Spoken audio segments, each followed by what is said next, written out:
Welcome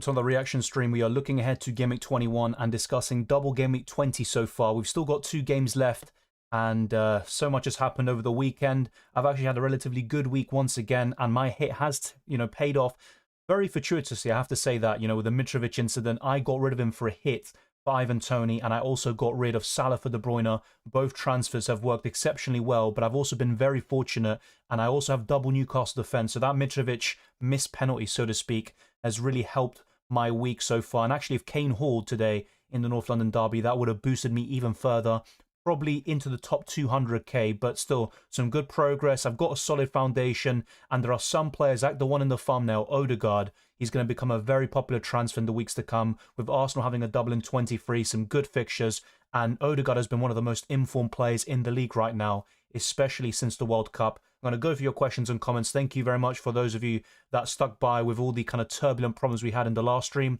Hopefully it doesn't happen again. I think it was something to do with the cable, the one that's connected to my laptop, and hopefully it doesn't happen again. But let's wait and see. If it does, then I'll have to do some more investigations into that as well. But let's go for your questions and comments as always.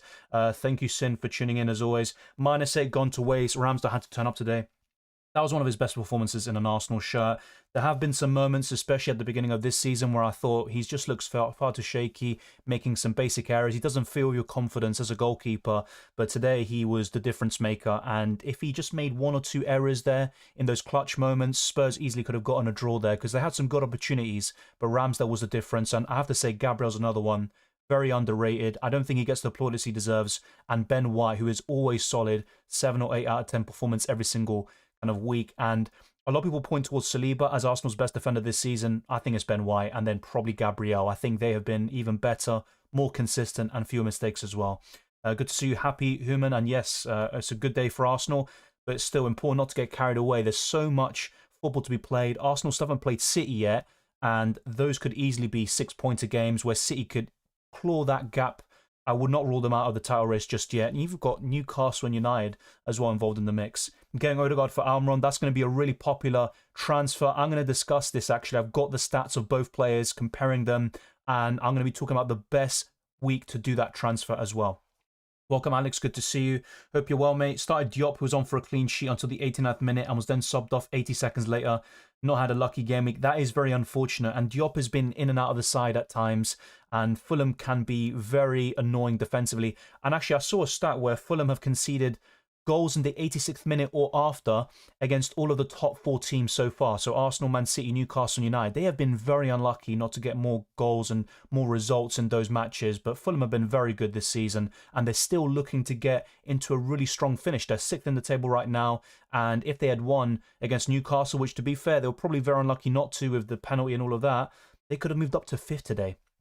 Yeah, 8 points is a big gap, but look at Man City. I'm pretty sure, at least in Liverpool's case, they almost clawed back like a 12-point gap last season. And there have been instances where teams like United, Man City have clawed back some really big gaps, even bigger than 8 points. And I remember Arsenal going into Anfield in February, like 2014. They had an 8-point gap, and then they lost 4-0, and they crumbled afterwards. So there's still so much football to be played. And obviously, this is a bit of a weird season. It's not like it usually is. And we have so many games to yet be played, even in January. So I would still be very cautious about that. Good to be back again. Personally, I think Martinelli's not having his best performances this game. I think he had a strong start. He looked very sharp, and he had a few nice touches and stuff, but very ineffective once again. And in the games before the Spurs game, so Oxford and I think the other one was Newcastle, very wasteful in my opinion, and I think Arsenal would do really well to get a winger. I know Smith Rowe is back, but apart from Smith Rowe and Vieira, Arsenal don't really have attacking options to bring on. Recently, Tierney has been one of the more offensive substitutions Arsenal have made, and genuinely I think they need that winger, and that's why there's probably frustrations on missing out on Felix and Mudryk, who would have probably benefited the attack as well. But I still think Arsenal can get a good winger in. Even Mitoma, I'd love him at Arsenal, but it's going to be really difficult to get him out of Brighton as well. Salah, Mitrovic, Haaland all did badly, I'll put it that way, says Gary. Yes, with Salah, I'm not too surprised. He's got a great record against Brighton, I think 6 goals and 6 assists, but I thought Brighton would win the game. I will be honest, I didn't expect a 3-0 win. I thought it would be like 3-1 or 3-2. But yeah, Salah, even worse than I thought. I was happy to get the points against Villa from him. I moved on to De Bruyne, who got his first haul since the World Cup. So I'm kind of a bit lucky with the way things have gone. But I have to say, with De Bruyne's performances, he's been very, very good. I just think he's been unlucky from an FPL perspective not to get more assists. As for Salah, though, haven't been too impressed by him in recent weeks. Mitrovic, very unlucky as well. I think he should have gotten a retake, but the rules are the rules, I guess. And as for Haaland, he's facing a really good and in-form United side. Welcome, Canal. 70 with a -8, having a great week. 6 players still to play. Good stuff. Would be a green arrow. Is Saka, can he still be suspended if he gets the yellow next game week? Yes. Let me try to think of it. Yeah, I think he can, because Arsenal, I think, have one fewer game played than Spurs. So I think they've only played 18 games, Arsenal. So it has to be after the 19th game. If Saka gets a yellow card against Man United, then I think he'll be suspended for the next game. I'll double check that for you. But yeah, the way it goes is once a club, or a team in this case, has played their 19th match, that's when the yellow cards reset. I think Arsenal played 18, but I might be wrong about that. Let me quickly check the Premier League table. Let's see. Yeah, that was Arsenal's 18th game. So the 19th game will be against Man United. So Saka needs to go through the next game unscathed. The same goes for Saliba and now Gabriel, who's on 4 yellows as well. So it's going to be crucial for them to avoid a booking. Otherwise, they could miss the Everton game in Game Week 22. But I have to say, Odegaard is the best asset Arsenal have to offer. I'd probably say Ben White is second. He got an 8-pointer today, third on my bench. I didn't think Arsenal would keep a clean sheet today. I thought Kane would score. And that's the way things go sometimes. And Spurs had the chances to score on another day. They would have taken them as well. Let's go back to your questions. Thank you to everyone who is tuning in right now. If you haven't already, you know what to do. Smash the like button, subscribe if you're new, especially if I've answered your question. And if I haven't, in a few minutes' time, just put your question or comment again, and I will get to it. But try to be patient, and I appreciate those that are. Good evening, all. Yep, thank you, Chris. Good to see you. Been told Amron's honeymoon is over. I mean, 3 blanks in a row, you could say that. I still think he's a good option at that price and below. But even in Game Week 17, I said, I think the returns will die down. He'll still be good, just nowhere near the same heights of the first half of the season. And actually, I saw a stat where Grealish has been involved. Yeah, sorry. Unfortunately, the problem's happening again from the last stream, which I think the first half an hour of the last stream was pretty much perfect, you know, as usual, smooth, plain sailing. But then there was a point where there was some lag happening. I'm not sure what the exact problem is. I think it's the cable. But yeah, I thought some kind of tweaks I made would help. It does look like the stream just dropped again, and there is a chance that it could, you know, completely drop. I'm going to try to find a long-term solution, maybe buy a new cable, maybe it's the port itself of the laptop. There's a few different kind of possibilities, so I do apologize for that. But yeah, I'll basically, when I see that it's going to cut, I'm going to stop talking, wait for it to kind of reboot, then I'll go back to the question and answer it. But there might be a bit of a pause, and it might make for awkward viewing basically. But I do apologize. Unfortunately, there's not much I can do now during the stream, but after it's done, I will be looking for solutions long term. Mount out for Matoma, Saka, Odegaard. Yes, I think any one of those will do. Odegaard for me is the best option of the 3. Then it's probably Saka, then Matoma. But at that price and below, I mean, Matoma is offering extremely good value. Even March, who's been the best Brighton midfielder in recent weeks. McAllister's still someone I think that could do really well. But yeah, Odegaard for me is one of the best midfielders in the game right now. Yeah, Saka was on 2 assists. They took out the first assist because it hit off Sessegnon. So Saka did like a cross, it hit off Sessegnon, and then it led to a Lloris own goal. And because of that Sessegnon deflection, that's what meant the assist would be then taken away from Saka. Dylan, best Dean and Martial replacements. For Martial, Tony, and I said this last week, as soon as I saw Thomas Frank give that update saying he's definitely playing against Bournemouth, I got him in. Very lucky to get that penalty and to get that 9-point haul. But Tony's such a great option. He's facing Leeds and Southampton next. I'd back him to do well in those games too. As for Luca Dean, the best replacements for him would include Luke Shaw, Botman, and Ben White. I think they're the best 3 defenders in the game, with the exception of Trippier right now. So I would go for that. 69, very happy with a -4. Yep, looks really good there, mate. What was Mitrovic doing on the pen? Kicked himself. Yeah, he kind of slipped. I think that's what really led to it. Yeah, it is a bit frustrating. If I had Mitrovic, I would be seething. But I had a feeling that Newcastle would keep a clean sheet. They were very lucky to do that, to be fair. To be fair, yeah, Erling Haaland, he hasn't been his usual self, getting into some good positions. Didn't have any chances, really, against Man United. But, yeah, I don't think he's been that bad. It's just the goal tally hasn't been the same from the first half of the season. I still think he'll kick things up, but it is a bit surprising to see a drop-off. A lot of people thought that with the World Cup rest, he would be on another level, really. And that was already quite the case beforehand. Yeah, Ramsdale, look, I don't think he's a world-class goalkeeper or anything, but today that was a world-class performance and he was a difference maker in my opinion. Was Ake a mistake? I don't think so. I was kind of regretting not going for a Kanji or Ake when Man City took the lead and it looked like they were going to get the win.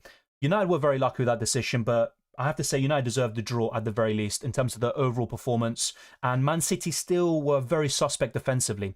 Do I think Ake is a mistake? Not really, because he's got a double in 23, faces Wolves next, and I think he starts all of those games. And I can see Hall's in 21 and 23. In Game Week 22, I'm not so sure. Do I see a Hall against Tottenham at home in Game Week 20? Maybe not, but he's a good option in Game Weeks 21 and 23. I think I'll find ways to downgrade Perisic and get Tony. I think that's the way to go, Wei saying I'd definitely do that. Are you not tempted to have El Clasico open on the side? I used to be much more interested in El Clasico with Messi, Ronaldo, Neymar, etc. Not really as interested nowadays, to be honest. Maybe I will, and I think I saw a comment saying Gavi scored, yeah, by Tech, by yourself, but I'm not so sure if I'm going to watch it. FPL's a joke, to be fair. Saka should have gotten his assist. In terms of the rules, I do think it's the right decision, but it's kind of, look, I'll have to watch it again. I do think it takes a deflection. It's not like a major one. And I think this is consistent with what they did with Kulusevski against Brentford, where he shouldn't have had his assist taken away. That should have been his assist in FPL terms, but there you go. Hi Dylan, planning on bringing in Odegaard for Mount? I wouldn't hesitate. I would do it as soon as possible. I thought Mount could maybe do well against Crystal Palace. I expected a Chelsea win there, but honestly, he's a sell in the long term, and Odegaard is the one to get, in my opinion. I have Saka and Martinelli. Should I consider Odegaard? Yes. What you could do is get Odegaard in for Martinelli, because right now the way I'd rank it is Odegaard first, Saka second, Martinelli third. But in terms of value, I would argue Martinelli's even better than Saka with a 1.3 million difference between the two, I think. Almiron was really good. Newcastle gunning for UCL. Don't have Almiron, but if I did, I couldn't sell him. Yeah, I don't think I'll sell him just yet, but if there was a week to sell him, it would potentially be Game Week 22. So I'm going to see how Almiron does in the next game against Crystal Palace away, I think. And then I'll reassess, because my alternatives is maybe to sell Martinelli for Odegaard and go for the lower owned and more informed Arsenal midfielder, or I could have a front eight by getting rid of Andreas Pereira as well. Hi Dylan, thoughts on starting Kepa versus Liverpool, Ward versus Brighton? I've got the same situation as you, and I'll be honest, I'm very conflicted. I don't think either keeper will keep a clean sheet, but I'd say Brighton is a tougher game right now. The only reason why I might start Ward is because Liverpool at Anfield, I mean, I just don't see Chelsea doing well there. Even if they get a draw or something, I don't see them keeping a clean sheet. So because of that, I might go for Ward, but I think Brighton's a better team than Liverpool right now. They proved it the other day. What do you think of Almiron? I still think he's a good option, but as I said earlier, I think to Wei Seng, he's not at the same level as he was in the first half of the season. But as also Harry pointed out, it's not like it was completely bad. It's just because he blanked, that's why a lot of us are maybe more willing to sell him. I'd give him another week at the very least. I wouldn't sell him just yet. And Odegaard's facing Man United, who are the most informed team in the Premier League recently, you could argue. Thank you, by the way, to those that have liked the video. Very much appreciate, like the Scrambler. Tony or Mitrovic?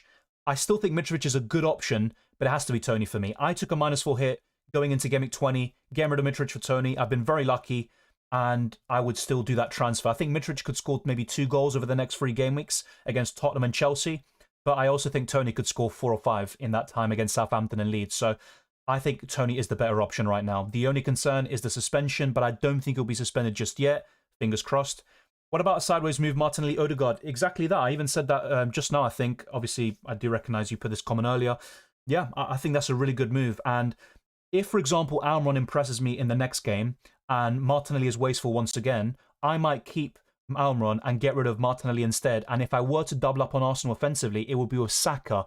He could come in for De Bruyne long term, or maybe in for Andreas Pereira. So at the moment, it's between Martinelli and Almiron for me to be sold for Odegaard. I'm not getting rid of Rashford. And with De Bruyne having a double in 23, I'd keep him also at least until Game Week 23. After that, then I'd be willing to sell. But yeah, I think that's a good move. Thank you, John. As always, it's a pleasure seeing you here. Congrats on a good double gimmick so far and the Gunners' big win. Yeah, it's almost a bit too good to be true. I said this to some mates yesterday. It just seems too good to be true for Arsenal to beat Spurs and United back-to-back. They can do it, but it's going to be very difficult. And the first half performance was amazing from Arsenal. Spurs were also very poor, and they didn't win enough duels. They were a bit kind of passive. But second half, you kind of saw more of what Spurs can do. They just have to stop doing this, though. You can't go 2-0 down, especially to teams at the top of the table, and expect to come back every single time. It's not always going to happen, especially if a goalkeeper has a great performance like Ramsdale, or certain things don't go your way. So, yeah, things are going so well at the moment, but I'll be honest, I'm just more happy about Arsenal winning than the points. That's just a bonus on top of it. Are you not worried that you have 6 likely blankers in Game Week 25? Good point. Trippier, Botman, Shaw, Rashford, Almiron, Tony. That's a very good point you raised there, Tech. And I said this when I got Tony in. So one reason why I was hesitant about getting him is because he's going to blank in 25. And also, you know, the likes of Akanji or Ake, who I could have brought in for Game Week 20, they would have helped me a lot in Game Week 25. And I need to think about that Game Week very soon. I might need to, unfortunately, get rid of Tony by Game Week 24, 25. That's something I need to think about. And you look at most of these options, I'd like to keep them long term. Maybe Almiron's the one I'd look to sell for an Odegaard, for example. But you look at Trippier, Botman, Shaw, Tony himself, and Rashford. I'd love to keep them, you know, beyond Game Week 25. So it could be a case of me using the free hit in Game Week 25, or I'll maybe trim it down by 1 or 2, be happy with 9 or 10 players out in the starting 11, and then build from that. Matoma is insane value at 4.9. Yes, exactly. March as well, you know, going under the radar. Great performance against Liverpool once again. Yeah, so apparently, I don't know exactly when they're going to have the doubles, Brighton, but I think Ben Crellin said it himself that they should have the most doubles after Game Week 30. So for the last 10 Game Weeks of the season, between Game Weeks 28 and 38, they should have the most doubles of any team. They still have, I think, 2 games yet to be rescheduled. So that's the kind of time period we're looking at in terms of their doubles. Triple up Newcastle defence for long term. I mean, I'd rather that than have a double up in Newcastle attack. Despite Isak coming off the bench today and scoring that crucial goal, I think Newcastle are one of the best teams in the league defensively. I think a double up is fine, though. You know, Pope is amazing, one of the best keepers in the game, if not the best. Tripp is the best defender. Botman's amazing value at 4.5 million, not to mention share. But I think 2 is enough. 3, it's not the worst. If I had to trip up on any team, it would be Newcastle. I think 2 is, you know, the kind of sweet spot for me, though. I don't think it's not about Haaland problem, but the whole team. Yes, I think Haaland got into some good positions, but he wasn't really found. And I think City should have done much better against United, in my opinion. Kepa got 10 points and I benched him for Ward. Yeah, I said this last week, even when Chelsea were, you know, in the mud, you know, they lost 4-0 to City in the FA Cup and they also had 1 win in 7. I still said I think they're going to keep a clean sheet against Crystal Palace, and that's why I started Kepa. Didn't like Cucurella, you know, I had a few doubts about him starting, and also I wasn't 100% confident of Chelsea keeping a clean sheet, so I stuck with 1. Happy to have started Kepa, but I do feel for you there. I'm not too surprised with Kepa doing so well, though, and that's what I like about him. He's cheap. If Chelsea keep a clean sheet, he's so likely to get bonus points, and he gets a lot of saves. So even when he doesn't keep a clean sheet, he can get 3 or 4 points. That's what I like about Kepa, who's probably top 5 goalkeepers in the game right now. Yeah, Tottenham was poor today in the first half. I think they were decent in the second, and they still had chances. You know, Kane had 2 or 3, you could say, half chances. Richarlison had 1, Heung-min Son had 1, but Ramsdale was, you know, really good in goal, and Arsenal defended well. Yeah, I agree. I wanted United to get a draw or a win because it benefited Arsenal, but that clearly wasn't a goal. You know, Rashford interfered with play, it interfered and kind of influenced how Akanji, Edison, and the other defenders reacted to the situation. It's in the rules. It should have been disallowed. And I'm wondering, you know, I'm not trying to be biased, but I'm wondering if United and City will, you know, get a kind of a ban or a charge from the FA like Arsenal did because of, you know, the pressuring of the referees and all this consistency that I think is kind of lacking from the FA. But that is a disgraceful decision, and it could influence the title as well, and influence City and United, whether one finishes above the other or not. Sell Stones? No. You know, there's a chance of him being back for Game Week 20 against Tottenham. He's got the Wolves fixture in 21. He's been their best player in recent games, in the defence at least, and he's got a double in 23. I don't see the reason to get rid of him, to be fair. Was thinking of a double up for March and Matoma for the next 2 game weeks. What's your opinion? I'll be honest, I'm not that adverse to it. The reason why I would not go for it myself is because you've got Rashford, Odegaard, another Arsenal midfielder like Sacco, Martinelli. You've also got midfielders like Almiron, who is still good in my opinion, not to mention a few others that are looking really good too, like De Bruyne in 23. So I like it. I have no problems with it, and you're saving a lot of money, but what are you going to do with the extra money? Are you going to invest in the forwards, in the defence? I would rather invest more money in the midfield and attack. But one of them, for sure, I'd definitely go for 1. You know, they're offering great value. 2, I have no problems with it, but I think I'd rather maybe diversify my attack a little bit more, especially in the midfield. United goals are a disaster considering VAR not even involved in that offside. I completely agree. It should have been, it was an offside. You know, it's as simple as that, but it is what it is. And that was a game-changing decision. Even with that, and it was the wrong call, City should have handled that better because literally just 2 minutes after they conceded again, they lost their heads. It does remind me a lot of the United-Arsenal game earlier this season where a big decision went against the opposing team.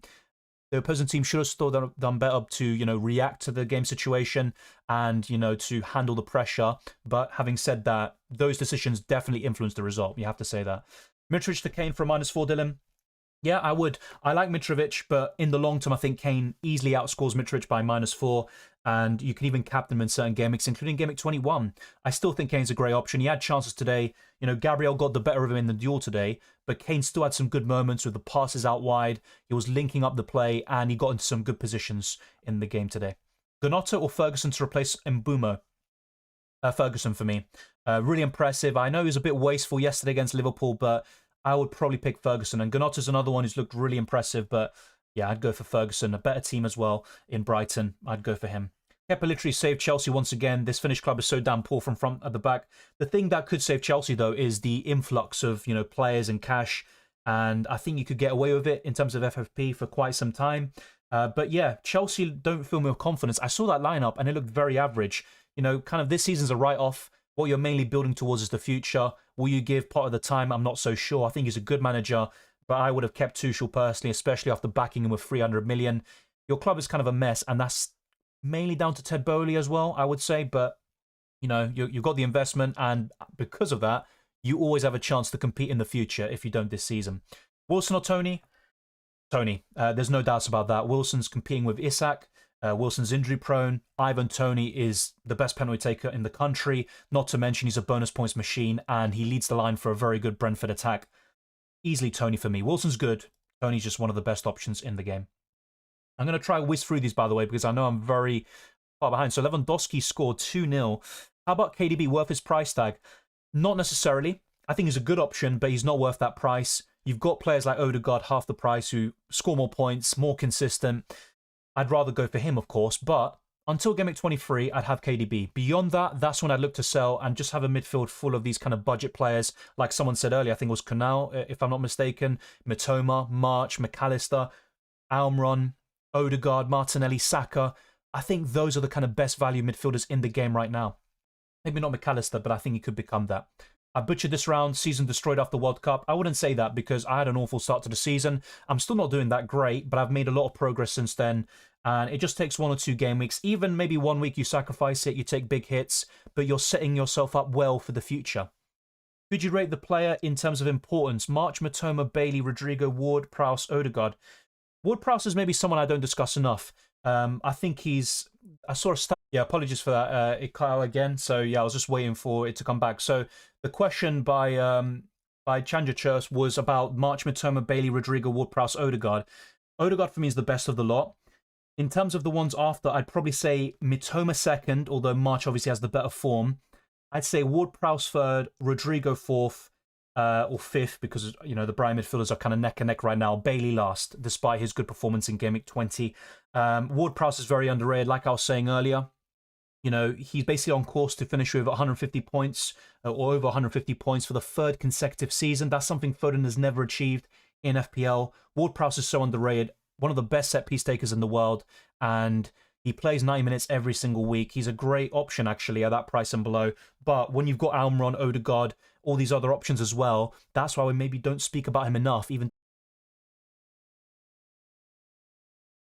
Yeah, apologies for that once again. Literally, it's just like it cut out 2 times in a minute. And by the way, after yesterday's stream, was it 2 days ago, I did maybe 2 or 3 tests, and I literally had the exact same setup, made 1 or 2 tweaks, and there was literally no lag at all, and everything was plain sailing, and that's why I decided to persist with it again today. Unfortunately, it just lags whenever it matters, really. I don't know why that's the case, but like I said, I'll look into it. Yeah, John, Casemiro is one of the best midfielders in the league. There's no doubt about it. You've got a real big clash there next week between Partey and Casemiro. Should be good to watch. And even from an FPL perspective, Casemiro is not bad. He's always had a goal in him, not on a consistent basis, but he can score a long shot. He can produce some really big moments. And even for Brazil in the World Cup, I think he scored a goal against Switzerland, the winner. Would I want him in the long term? No, but he's not the worst option in the world. And obviously, you've got Mitoma at that price, but at 4.9 million and below, there's not that many. Maybe Bailey and a few others, but you know, he's a decent choice, you know, when you're looking at that price. Brighton defender worth considering. Defender, maybe Dunk, Estupinian. Robert Sanchez in goal is always decent. But yeah, not too sure. Yeah, Brian Wall blank in Game Week 25, and I will be covering this. Thank you, Tech. I will be covering all of the blanks in 25, which include obviously Brentford, Newcastle, and it all depends on other competitions. But I will be talking about this extensively in the upcoming videos. Who to get for Dina Martial? I'm not sure if it was you that asked it earlier, but I did get that question earlier. And like I said, for Luca Dean, I would go for one of those options you don't have already. Luke Shaw, Botman, or White. The way I'd rank it is Luke Shaw first, White second, Botman third right now. It's really close between the three. As for Martial, Tony. Very simple stuff there, Eddie. I'd just go for Tony. He's the best striker in the game, bar Haaland and Harry Kane. Good stuff there, John. A good score, and hopefully you can push on from that. Do you think James Ward-Prowse deserves joining a bigger club and get selected by national team? As a squad player, yeah, he deserves it. But he's never going to get into the team. Do I think he'll get called up? No, I honestly don't. And I think the club he plays for...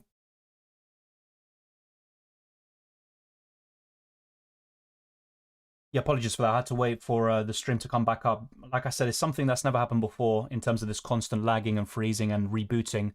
I do apologize for that. Yeah, Jesus will be massive. Nketiah's done a good job since the World Cup, but he's just not the same level. And today he was very wasteful. Should have scored a goal and added that third or fourth goal for Arsenal. So he's done a good job. He's a decent squad player. He's done well filling in, and he's capable of scoring goals. He's arguably a better finisher than Jesus, but I think Gabriel Jesus is just, he offers a different dimension to that Arsenal attack, and he also helps the likes of Martinelli and Saka by opening up more spaces for them. At the moment, it's not looking good for West Ham. I'll be honest, it's not looking good. They can definitely stay up. They've got the quality to, but I think a managerial change will happen. I saw two names like Rafa Benitez being linked, and I think if Moyes is sacked and Benitez comes in, for example, that managerial bounce should be enough to keep West Ham up this season. If Moyes stays and nothing changes, then I would fear for West Ham. And look, I don't like kind of changing managers so much, and Moyes did a great job for West Ham recently, but something has to change at the moment. I'm not sure what's going on there because they should not be anywhere near that position. They should be fighting for a top half finish at the very least. Took a -8 this round, didn't pay, but transferred in Shaw, Tony and Kane. I would have no issues with that, mate. You know, figure the positives. Kane isn't suspended for the second game. Ivan Toney got you a 9-pointer, and Luke Shaw has Crystal Palace next, and not to mention some good fixtures afterwards. So, you know, some good transfers you made. I would not really be too fussed about that. I think Partey started the game pretty poorly, but I think he grew into it, and he played really well after that, and he almost scored one of the best goals this season, if not, you know, of the last few years. It was an absolutely fantastic strike, and I'm a bit gutted it didn't go in, actually. Prime time to wildcard. Thinking of sending mine this week, despite how early on we are. Look, I always say this, you know, if you can, try to save it for late in the season, but I can't speak for everyone, including yourself. You might have a situation where you have 6-7 players you want to change, or you want to set your team up really well for blank Gameweek 25, or for a double Gameweek in 23 and beyond. There's a lot of things to kind of take into consideration. Look, is it the prime time to wildcard? For most people, I don't think so, but it might be for you. What's your next transfer plan? Really good question you ask. Let's go into it. So, hopefully it doesn't lag whilst I do this, but unfortunately there's not much I can do here. So let me go to FPL.team, which I'd highly recommend to all of you, by the way. I use this in terms of visualizing upcoming game weeks, which you still can't do in FPL on the website. Maybe next year we can. Let's wait and see. So this is my team for Game Week 21. I've got a bit of a benching dilemma in terms of Shaw versus White. I keep benching White and he keeps on delivering for me. So that's something I'm yet to kind of finalize on. But I think I will roll the transfer, and I'll talk about this in the team selection video as well. So Game Week 21, roll the transfer. I might make one transfer in Game Week 22, which is either Martinelli or Almiron out for Martin Odegaard, and another possibility would involve downgrading Cucurella to Bueno, for example, and then using that money to upgrade Andres Pereira, for example, and going up to Odegaard and having 8 attackers, which I'm not a big fan of because it just leads to more benching headaches, but that's something else on the horizon. And then in Game Week 23, I could then finally bring in a City defender like Akanji for their double in 23, as well as good fixtures after that period. But I'm still a bit unconvinced about City defenders. I think they have one of the best defenses in the league. They're still one of the best teams in the league as well. But in terms of their assets, you know, apart from Cancelo, who is now out of favour, you know, which asset gets a lot of points? Not that many. And there's a lot of rotation at the back. Ruben Diaz could be back as well very soon. So there's a lot of things that, you know, might sway me to another direction. But I could do something like this. I'd look really good in Game Week 23. My squad would have a lot of double Game Week players as well. And I'd also have some good single game week ones. Even with Tony, who faces Arsenal, he's got some good fixtures beyond that period too. The only thing to really think about, though, is the blank in 25. That's something else I need to kind of weigh up with my transfer plans too. And that will be very significant, and it could change the course of some of my transfers as well. But that is kind of along my thinking here. Let's see what else we have. 1 second. All right, so yeah, I just reloaded the chat there. Yeah, so I think Partey he had a sloppy start, but he grew into the game. And for me, look, there's been this big debate recently, you know, Rodri, Partey, Casemiro. When you look at their careers, Casemiro and Rodri would be the best. Casemiro probably because of his Champions League, you know, record. Also really good for Brazil. At one point, he had no losses under Tite, for example. If you put Partey in United, I don't think United are as good. If you put Casemiro in Arsenal, I don't think he quite does the same thing, and Arsenal would maybe suffer as a result. Basically, all of these defensive midfielders are perfect for their setups, for their managers and their teams. They're the best three defensive midfielders in the world, in my opinion, right now. This season, I'd say Partey is the best, but honestly, all of them have been fantastic so far. Want to get rid of Martinelli? Any good recommendations? Odegaard. Odegaard is a kind of like for like, I'd say. Thank you, Ayo, for the shout out. I appreciate it. Like he says, if you haven't liked the video already, it'd be greatly appreciated, especially if I've answered your question. I'm on to Odegaard now, or make this move next game week? I'd say next game week. Odegaard can do well against United, there's no doubt about it. But I think in terms of fixtures, in terms of timing, and also giving Almiron another chance, I'd say game week 22. And maybe by that point, you'll decide to get rid of someone else as well. Yeah, Solly March has been fantastic, and he's someone I haven't mentioned enough. But having said that, I still prefer Mitoma. I think he's a constant threat. You know, I know March got the goals against Liverpool yesterday, but March for me, Mitoma for me, is just so dangerous all the time. And he was quite wasteful yesterday. Botman was on course for 1 bonus point, but he's getting 0. Trippier as well was not getting any, and in the end he's got 3. But yeah, there's like 3 players on 3 bonus points. Botman unfortunately isn't getting them. I would have rather Botman got 1 bonus point than Trippier getting 3 because it helps a lot with effective ownership. Let's talk about Mudryk. I mean, this is the thing though. I think Chelsea need a midfielder more importantly. I know you could argue they also need wingers, but at the moment, it does seem like Chelsea's transfer plans is basically, let's look at what a team like Arsenal's doing and then just outbid them.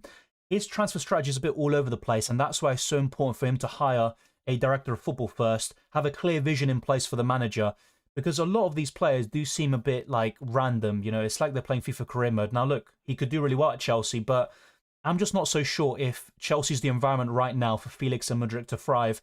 And I'm actually quite happy Enzo Fernandez didn't go there. But, of course, it could happen in the summer. Let's wait and see. But, yeah, Chelsea have been very strange in the transfer window, to say the least. I don't think so. I don't think Morgan Gibbs-White is someone I genuinely consider, especially when you have so many options in the midfield. By the way, do let me know if I lag, because the only way I kind of realize is because I've got a traffic light system on OBS. When it goes orange and red, I know something's wrong. Like I said, I do apologize for it, but there's not much more I can do at this time, I'm afraid. Yeah, I think Morgan Gibbs-White isn't really an FPL option for me, and I wouldn't go for anyone from Nottingham Forest, to be honest. And I did predict a win against Leicester, but I still wouldn't go for their assets. Best cheap defender is Botman. 4.5 million and below is Botman. Shaw is still quite cheap, Ben White as well, but when you're looking at 4.5 million and below, it's Botman. What to do with Liverpool players? I'd probably sell. I sold Salah this week for De Bruyne. I don't like their defenders. I just don't see the clean sheets, especially away from home. And that's why for some time now I've been saying avoid the likes of Trent. I thought Robertson could still be good on the wild card around game week 17, 18. I was wrong about that. You know, he's not bad. He can still get attacking returns and some 8-pointers, but I genuinely wouldn't go for him. Ben Mee, if you're looking for a Brentford defender, then I would go for him. Rico Henry's decent as well. Raya in goal. But I'm still not a big fan of Brentford defensively. I was expecting a clean sheet against Bournemouth, but having said that, I still wouldn't be so sure about Ben Mee in the long term because you've got Botman, Trippier, White, Gabriel, Saliba, not to mention Luke Shaw, Man City defenders as well. Potentially you've got budget defenders like Rico Lewis, Bueno. Not a bad option, but I'm not so sure about him beyond Game Week 21. Everyone, let's make it a habit to give a like as soon as we join the stream. Thank you. You never walk alone, Anka. It's always a pleasure talking to you, and I appreciate the gesture. As an FPL option, I'm not so sure about Jesus. I think he's fine, but why go for him when you can go for Tony? Mitrovic, I'd say, is even better. Not to mention Kane and Haaland, and you've got a few other strikers knocking on the door like Isak, Wilson. I think he's fine. He's a good choice, but I'd rather cover Arsenal offensively with Odegaard, Martinelli, and Saka. No plans to get a third Man United player in Game Week 22. look, if United get that double game week confirmed, then yes, I will consider it. Maybe Kepa to De Gea, or I will go for Dallo or Lisandro Martinez if United end up having a confirmed double by that stage. But until then, it's quite difficult. And I'm also put off by the rotation because Wan-Bissaka's playing well right now. I even skilled up 3 City players the other day, for crying out loud. You've also got Malacia starting, but I don't expect that to be the case in the long term. But yes, I am considering it. Would I want to go for Martial? Not really. What's Xhaka and Partey's role in Arsenal? Partey has most of the defensive responsibilities, but what I like about the midfield is that it's very balanced. Odegaard also does a lot of tracking back. Xhaka is the more kind of box-to-box player. So in essence, he kind of plays as a hybrid of a left centre mid and a left attacking midfielder. And when he does that and Zinchenko's in the side, Zinchenko kind of tucks in, and sometimes Arsenal kind of transition to this kind of 3-2 formation. You know, City also do something very similar right now. So Zinchenko and Partey are the pivots. You've got Xhaka in more an advanced position. You've got 3 attacking midfielders, and then you've got the forwards as well. So it's a kind of really balanced system, and it gives Arsenal control in certain games. And there's a lot of dynamism in terms of when they transition from defence to attack. And they're looking really good right now. They're definitely vulnerable at times, and Spurs, you know, with 1 or 2 really good passes in between the lines, they got some good joy and got some decent opportunities. But yeah, Xhaka's the more offensive of the two. In years gone by, Xhaka's always played as a lone defensive midfielder, and that really just highlighted his weaknesses, which is his pace. He's not particularly good in the air, actually. He's not a great jumper, and he can also get just done for pace, and, you know, he doesn't have that recovery, and he just does these kind of rushed and lunging challenges. Right now, he's got that defensive protection with Zinchenko and Partey, and he also covers for them too. And it's just a really good dynamism they have in the midfield. Oh yeah, Cucurella's a must-sell. There's no doubt about it. He didn't even start today. I'd definitely sell him. What's the latest on Maddison? I'll be honest, I'm not actually sure what the latest is on him, so I do apologize for that. I'm going to get it up for you now, actually. So let's go to this website. Let's go to FPL, that's it, Premier Injuries. Another good site I would definitely recommend for you. So let's go to Leicester. And the latest on James Maddison is this. Whenever I check Leicester, they've always got like 7+ injury problems. Right now it's 8. He's progressing well, but he won't be available for the game. He's still with a medical team. So he's currently being assessed. He's ruled out for the next game. Maybe there's a chance of him being back in Gameweek 21 or 22, but right now it's not looking good. And I do feel for Maddison. I think he's a quality player, but injuries have ruined him at times. Let's see what else we have. Yeah, if you have any more questions about injuries or something, let me know. Sometimes I won't know them off the top of my head, and I do apologize for that, but I will go and refer to sites like this and give you the up-to-date information. So just a kind of sneak preview of my team selection in Gameweek 21. Like I said, my main dilemma is maybe Kepa versus Ward in goal and Luke Shaw versus Ben White. My transfer plans include the likes of Odegaard in midfield for either Martinelli, Almiron, or Andreas Pereira. And I'm also considering maybe a Man United third option, like Tech said. It could be a defender or David De Gea in goal. So I am considering these options, but I think I might roll the transfer this week and use them in Gameweek 23 or 22 in this case. So that's what I'm looking to do right now. I think he should start, and he might do against Arsenal, and I think that will help them defensively. But, you know, Malacia is also playing, you know, not so bad, you could say. Yeah, Rico Henry is injured, that is true, but just when he comes back from injury, I think he's a decent option. And, you know, apart from him, is there any standouts? It's probably just Ben Mee, really, but yeah, Rye is also maybe the best to cover their defence. Yeah, if Mudryk starts, he could do pretty well. To be honest, you'd fancy anyone right now over Trent, and Mitoma was one I thought would get the better of Trent, and he technically did, but I think he could have done more with his goals and assists. He was maybe a bit wasteful. Burn over Botman, gets more bonus points, Dylan. Look, Burn's also another good choice. Newcastle have so many options. I still prefer Botman personally, but, you know, I think it's a bit harsh for Botman not to get the bonus points in the end. At one point, he was on for it. Trippier once again getting free. I don't think he played particularly well. He considered the penalty too. Lucky not to get that yellow card and a suspension for the next game, but it is what it is. Beckhorst Martial out for a couple of games, it seems. Yeah, so Martial did start, right? Kind of a surprise inclusion. Yeah. Look, with United assets, it's Rashford, Shaw, or another defender right now. Let's wait and see. But it's kind of tricky to say, you know, go for a Malacia or Wan-Bissaka when they could easily lose their spot very soon. No, I wouldn't sell him right now for Odegaard. I would maybe... Yeah, just to repeat, so sorry, because it cut out again, which is very frustrating, I have to say, but, you know, it is what it is. So the question, let me try to get up now. Should I sell Almiron for Odegaard now? The answer would be no. I would maybe do it in Gameweek 22. I would not do it just yet. Arsenal showing how possession football should be played. Zinchenko, you know, he has these moments where he's a bit too overconfident in possession sometimes, and it is frustrating. Spurs had a penalty appeal at the end of the first half, which was never a penalty, but that easily could have been given. It normally is as well. And that was directly from Zinchenko losing the ball, not booting it out for half time. And sometimes he is a bit lackadaisical when on the ball. But having said that, some of the passes he does in between the lines, the way he turns and opens up spaces for himself and others, it's quality. And he's really good on the ball. When Zinchenko steps into midfield, he doesn't get back and they can expose us. Yeah, and when you look at the Arsenal United game, I think United's first goal from Antony, it came from Zinchenko being tucked in too centrally. And I think defensively he is a bit vulnerable. Arsenal playing well this season as they always win their midfield duels. They never get overloaded in that position as Zinchenko comes in the middle in possession and Odegaard can drop deep.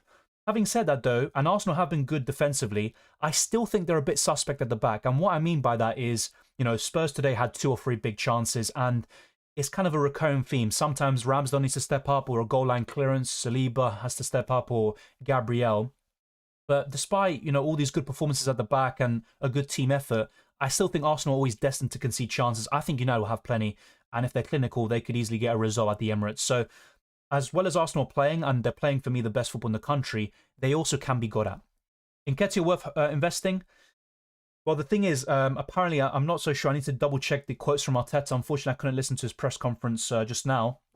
But Jesus could be back fairly soon. And I like Nketiah. He's a good FPL option, but Jesus should be back within the next month or so. You've also got Tony, who's better, Mitrovic, Haaland, Kane, not to mention maybe a Newcastle forward as well. But when Ivan Tony's only around not even 1 million, like 0.8 million more expensive, I'd just rather go for an Ivan Tony instead, to be honest. Rashford not injured during the half-time? Well, no, and he obviously soldiered on. He scored the goal. I think he should be fine. Top 3 differentials at the moment if you're chasing in your league. Good question. I will refer to the website now. So let me actually go to the transfer section and sort it out by ownership, and then I'll give you kind of an updated answer. Ownership always changes, it seems. Odegaard, for example, wouldn't be a differential. I think his ownership is around 20%.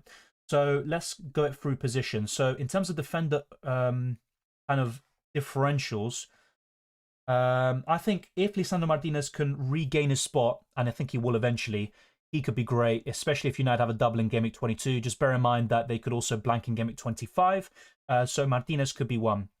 Right now, I wouldn't go for him, though. Anyone else? Botman is always a good differential for me. It could also be Burn, another Newcastle defender, but I have to say a Newcastle defender there, Botman or Burn as a differential defender. Dunk isn't too bad either, and by the way, Burn's ownership is 2.3%. Other defender kind of differentials would be Akanji, Ake, John Stones when he comes back from injury. But honestly, right now, I'd mainly say the defender kind of differentials would be Botman or Burn. In terms of midfielders, that's when things get very interesting. Let me just check, by the way, if I'm lagging, because otherwise I'm speaking for no reason. So the differentials in midfield would be... I think Mahrez is still a good choice. He's not someone I'd particularly back long-term, but until Game Week 23, why not? I still think he's pretty decent. Also involved in the goal with the pre-assist. Anyone else? Solly March, yeah. He has to be under consideration. Look at his returns in recent games. 13 point against Southampton, 11 against Everton, and a 19 point against Liverpool. That's absolutely unbelievable. So yeah, he would definitely be in that consideration. Also McAllister, Mitoma's 1.3% ownership. So yeah, Brighton midfielder would definitely fit the bill. Not to mention Mahrez. And in terms of forwards, let's go to forwards now. Lastly, forward differential in Nketiah, whilst Jesus is still out injured. And who else is there? Is there anyone? Ferguson, if you're looking for a cheap forward. I have to say, Brighton offering some really good value recently. Isak now coming back from injury, scoring the crucial goal against Fulham, is another one I'd point you towards. Is there anyone concrete in the forward line? Not so sure. Richarlison's obviously now back. He came on against Arsenal, but I wouldn't recommend them just yet. So yeah, it'd be one of those, I think. After that, the others are low-owned for a reason. Let's put it that way. But yeah, there's plenty of differentials. Either way, though, I think the main differentials you're looking at are in midfield, and a Brighton midfielder could definitely fit the bill for you there, mate. For the 23 double and 25 blank, would you do Castagna, Almiron, and Tony for White, Odegaard, and Mitrovic? Yes. Don't get rid of Tony just yet, of course. But by Game Week 25, Tony to Mitrovic is something I could do as well. Go back to Mitrovic and get someone covered for Game Week 25. I absolutely love those transfers, even getting rid of Almiron. And that's a matter of timing. I'd probably do Castagna to White first, or maybe in 22, and then look to get in Odegaard and Mitrovic. Top scorer in FPL this week, triple captain Solly March. Yeah, exactly. To be fair, he has been in good form, but it's not something you'd expect. A 19-pointer by March against Liverpool. You definitely wouldn't afford that at the beginning of the season. Thoughts on Almiron to Brighton attackers? That's something else I'm considering. If it wasn't for Odegaard being so good, I probably would look to that instead.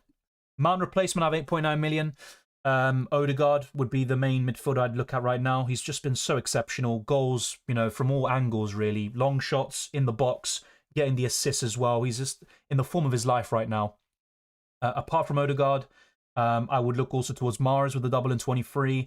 A Brighton midfielder like March, Mitoma, they also look pretty good. Gonzalo Ramos will shine one day. He technically has, shone already in the Champions League and also with a hat-trick in the World Cup. Yeah, he could be another one. Kepa to Edison and Mitrovic to Tony for -8.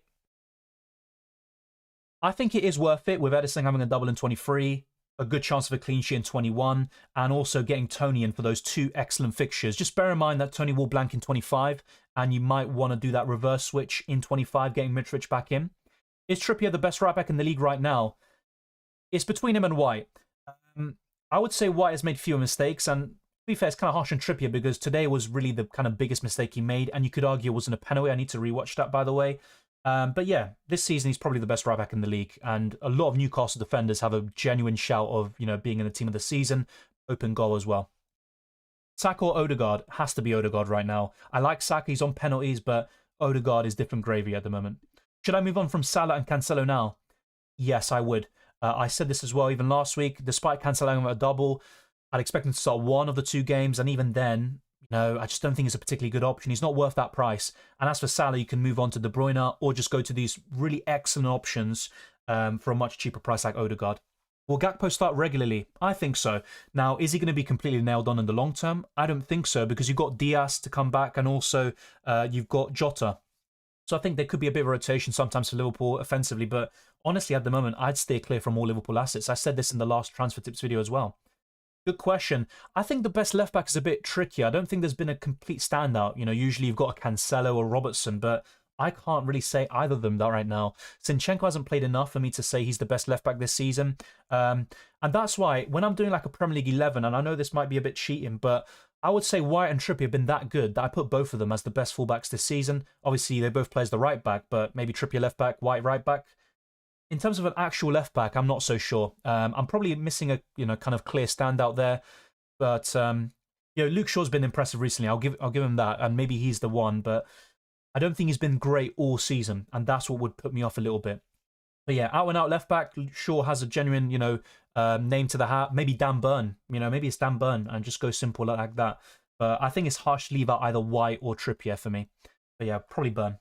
White is a centre back playing right back, and he's been phenomenal. There's a debate. Yeah, that's what I mean. And I have to say, Trippier has to be in it. I wouldn't leave him out. And if it was me, I would put both of them in the team. But you could also say, just put Burn in and stop being woke. That's what people would probably say to me. Best defender on the 5.3 million. Probably Luke Shaw right now, closely followed by White, then Botman. I'm leaning towards rolling a transfer. But if I'm to make a transfer this week, would you sell Salah or Almiron this week? It's a great question. I think Salah could do well against a very poor Chelsea defence.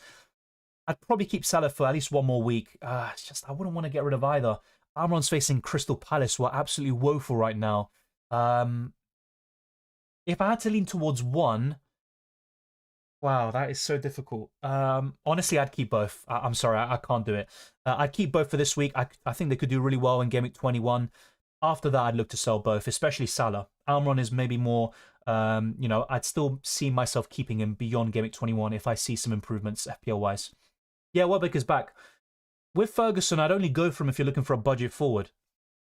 Would I rather have Ferguson than Tony? Obviously not. But if you need that to have 5 really good midfielders with a lot of value tied up in that, then maybe it's worth going for a Ferguson. But yeah, as you just rightly put it, Welbeck coming back will greatly reduce Ferguson's minutes. And also, I think Ferguson was quite poor yesterday. When I say poor, maybe wasteful is the right word, not poor. He did get the assist after all. Who to start in Game Week 21? It's definitely Edison, mate. He's facing Wolves at home. I don't see Chelsea keeping a clean sheet against Liverpool. So despite the 10-pointer, I'd go for Edison. Best goalkeeper right now, Nick Pope, is the best goalkeeper in the game for me. Very lucky to keep the clean sheet tonight, but yeah, it's Nick Pope still in isolation. Holwell on loan from Chelsea to Brighton looks nailed in their defence. That is true. And he also got 3 bonus points, if I'm not mistaken. Maybe not 3, he got maybe 2. Yeah, 2 bonus points. He got an 8-point overall. Yeah, he's looked fantastic, and maybe he should be in the Chelsea team after all. 4.4 million and 2 bonus points this week looks great for Brighton cover. That's a really good shout, John. And I always say the kind of usual names, Duncan and Stupinian. I think Colwell could be the one over Dunk, who got a yellow card yesterday as well. Really good shout. Salah and Greenwood Nketiah to Matoma and came for a -4. Yes, I probably would. Just bear in mind, Salah against Chelsea, it could be points there, mate. Yeah, Luke Shaw. I'd probably say Burn has been better than Shaw. Look, don't get me wrong. Shaw's been great recently, but has he been great all season? Not in my opinion. He's maybe been in the first half of the campaign. He was good. Maybe a bit of a turbulent start, then got gradually better and better. I think Burn has consistently been better than him. Look, you could maybe disagree with me. That's completely fine. Shaw is definitely in the conversation, but like I said, I just think it's really difficult and harsh to leave out either White or Trippier for me in the kind of best 11. But as an actual left back, yeah, it's between Burn and Shaw for sure, as I always say. Want to bring in March for Foden. I do not blame you, mate. And Foden, very underwhelming against United, I have to say. He obviously scored a hat-trick the last time they played each other, but yesterday, very ineffective. Didn't get on the ball enough. Grealish made an instant impact. But yeah, it's been a bit... I don't know what's happened with Foden. And every time he makes a mistake or is offside, Pep just looks visibly frustrated with him. I mean, I have to say, in terms of recent weeks, March has been the better option. I still prefer Matoma, though, and that's mainly... I'd probably say it's because of an eye test kind of perspective, just looking at what, both players. Matoma's far more impressive. He takes people on. He's exciting. He's quick. He's a great dribbler. They're both great options. And honestly, recent form is March. I still prefer Matoma, though. Would you sell Salah for De Bruyne for 21? No. I would keep Salah for 21 and get De Bruyne in for Game Week 22 or 23. Good question, though, Alex. Keep Martial or buy Tony or Wilson? I would sell Martial and go for Tony. Just wait until late in the week, just in case there's any kind of news of a suspension. If there's no suspension, go for Tony. Best goalkeeper in the league this season, I think, has to be Pope. Ramsdale's been good, but he had a shaky start, and I don't think he's been as much of a standout as he was at this stage last season. Obviously, today was different. He was man of the match, but for me, Pope has to be the goalkeeper this season. I'm looking at other contenders. Raya's been decent, but has to be Pope. I think he's been by far the best. Out of context, is Osimhen the best number 9 in the world outside Premier League? No. He's really good, and Arsenal have been linked to him many times, but I have to say there's plenty of strikers, in my opinion, that are better. Lewandowski is probably the standout outside the Premier League right now. Almiron and Rodrigo, and obviously Mbappe, if you count him as a striker. Almiron and Rodrigo to Martinelli and Odegaard in Game Week 23? Yes. Maybe not Martinelli. I think he's still good, and he's a great FPL option in terms of value, but you could maybe reconsider by that time and keep Almiron and just go for Odegaard. So definitely go for Odegaard in for Rodrigo potentially, but maybe reconsider Almiron to Martinelli. But I have to say, good transfers, definitely. Isak or Wilson? This is my problem with Newcastle offensively. I just think there's going to be too many headaches with those two strikers involved. And I'd honestly rather go for 2 or 3 Newcastle defenders, including the goalkeeper, or even Almiron. If I had to pick one, it would maybe be Isak, because he's less injury prone than Wilson, and he's also a better penalty taker, if I'm not mistaken. I think he scored a penalty against Fulham the last time they faced each other, if I'm not mistaken. Is there any player Arsenal looking to sign in this window? Apparently Rafinha's linked, but he's just not worth that much money, and he also had his chance to join Arsenal. He didn't take it. And he's been very poor since joining Barcelona. He hasn't reached those heights that we thought he would, even in the World Cup, a bit underwhelming. Trossard is linked to Arsenal as well. I would love Mitoma, I have to say. I'd really love Mitoma. Arsenal need a winger desperately, because you look at the players they're bringing on. Smith-Rowe is injury-prone. Fabio Vieira is decent, but he's more of an Odegaard replacement. Marquinhos is raw. He's got potential, but I wouldn't trust him enough just yet. And even Tierney's more of an offensive change that Arsenal look to make nowadays. Thank you. You never walk alone, Anchor. Honestly, I'd probably do that. Look, it could maybe backfire, and then you're like, oh, I should have done the transfer, but I just think it's the right call to keep them. Yeah, I mean, look, it's not a bad shout. Look, Napoli have been one of the best teams in the world, actually. I mean, not even the league. They've been one of the best teams, period. But yeah, I think maybe not Benzema, because he's not been that great this season. He's had injuries, no Champions League goals, for example. Overall, he's a better striker, of course, but it has to be Lewandowski or Mbappe as the best strikers in the world right now, with Mbappe probably being the best. Don't worry about the tech issues, Dylan. Yeah, it's just a bit frustrating, because sometimes I'm just saying something, and then literally I have to then wait for it to reboot, and then I have to repeat myself, because obviously it gets lost in transition, but I appreciate that. Yeah, first time really watching Odegaard today. Look, Odegaard, when he first joined Arsenal, a lot of Arsenal fans were like, we should have gone for Maddison. He doesn't get enough goals or assists. He doesn't shoot enough. Now he's shooting enough. He's just in the form of his life. He's linking up the play so well. And he's an all-round player. You know, he's a workhorse. He doesn't get enough credit for his work rate, but honestly, he's up and down the pitch. He's good defensively. I really like Odegaard. He's probably my favourite Arsenal player right now. And probably a shout for player of the season. It's between the two Norwegians, you could say. Haaland with the insane goal record, but Odegaard with the magic, you could say, in the midfield. Is it worth a -8 hit for Greenwood to Tony and Robertson to Mitoma? Yes, I think it's worth a -8. Can't get myself to sell Trent even though Liverpool's defence is wasteful. I want to say you're ignorant because you know what Trent can do. From an offensive point of view, you know, I know he hasn't really shown it this season, but he's still gotten a few FPL assists, and he can also get the bonus points when Liverpool do keep a clean sheet. But I just don't think he's worth that money, mate. And he also doesn't have any double game weeks right now. So unless Liverpool get one in 21, I'd probably sell, personally. At the moment, I'm going for Kepa, but as I said earlier in the stream, I think Ward might be the play, just because I don't see Chelsea keeping a clean sheet against Liverpool. And even though Brighton are a better team than, you know, the Scousers, I still, you know, you'd back Leicester keeping a clean sheet more at home to Brighton than you would with Chelsea away to Liverpool, even now. Start Ward or Kepa, yeah, that's something I'll talk more about as the week goes on, and I will reassess this and maybe give you a different answer, but I think Ward might be the, you know, the play here. So if we go back now to this, if I had to kind of stick to my guns with one decision, it probably would be Ward, but I have to say I'm very conflicted on it, and I could end up changing this decision very soon. Oh, the pages are gone. Fantastic. I think it was just a little bug. Let's now bring in Danny Ward. Kepa. Obviously, we're going to have plenty of time to change this with the double game weeks in mind. Let's actually bring up the fixtures page just to remind ourselves of the games we still have yet to be played in the Premier League in Game Week 20. So, you know, I know we had a lot of the games already happen. That's why we're doing the reaction stream. But we still got two sets of games. Crystal Palace against United on the Wednesday, 8 o'clock. And then the following day on the Thursday, we've got Man City versus Spurs, a huge game. If Spurs get a draw or win, you know, that is a massive boost for Arsenal as well. And they've already got the boost from today. But City need to win that. And I think they will. I think they'll finally get one over on Spurs. And maybe Spurs won't be that motivated. They've already given up the points against Arsenal. Let's wait and see. But it should be a fascinating contest. Two completely different styles. Let's see if City finally deliver. Is Grealish an option? I don't think he's bad. And after De Bruyne and Mahrez, I'd probably say Grealish is the best. It's not a bad shout. 5-1 City. Well, look, if they play the way they did in the first half, it could happen. But I don't see them conceding that many goals. Could be wrong. I think City will win, though. Maybe not by that much. You think Arteta will become bald after more seasons in the Premier League? I think that's impossible. I mean, he loves his hair so much. I'd be very surprised if he if he turned bald, even if it gave him powers or whatever. Lewandowski, he's a... Of course you'd say that. Is Trossard an option for Arsenal this window? Yeah, exactly, Tech. You make a good point. I'm a bit put off by that. You know, his reaction in training, you know, just leaving midway. I think Arsenal... I would rather go for Mitoma, honestly. I know Trossard's a quality player, but I also think he's very inconsistent. You know, he has one excellent game like he did against Liverpool, hat-trick. Then he goes, you know, 4 or 5 games missing. You know, no goals or assists. Against Southampton the other week, he was absolutely poor. So I like him as a player, but I wouldn't go for him. I think he's far too inconsistent. For Game Week 23 double, I want to bring Saka in. Got White, Martinelli, and Nketiah already. Who would you swap out? Great question.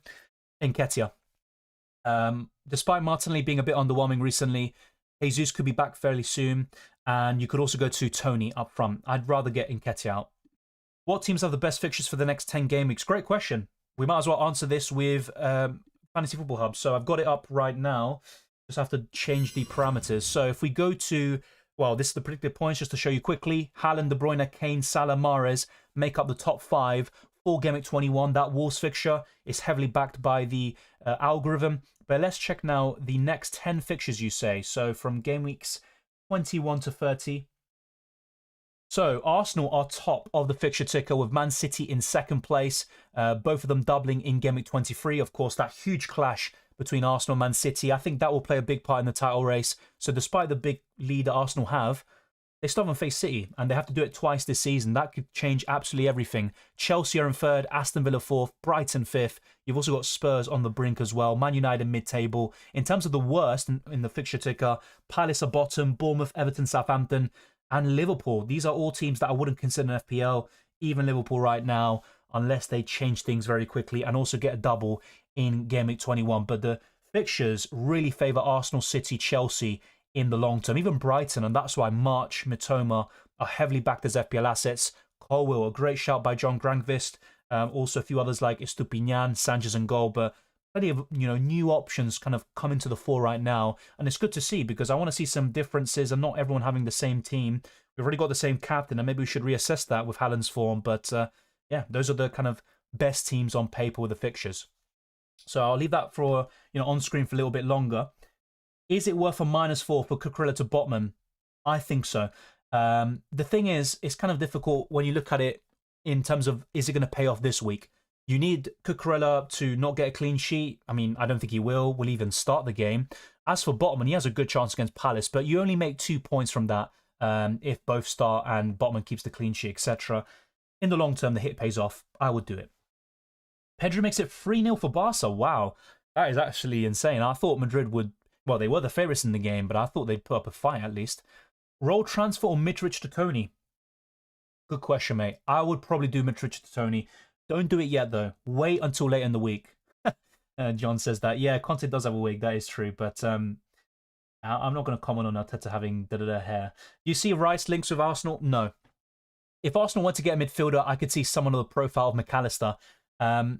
Yes, Arsenal do need cover for Partey, but at the same time, they also need cover for Xhaka, because if he's out of the team, who do you put in there? Maybe Fabio Vieira, but you have a bit of an imbalance. I think the main kind of drop-off for Arsenal is Xhaka to Lokonga. I mean, that is one of the biggest downgrades you could argue.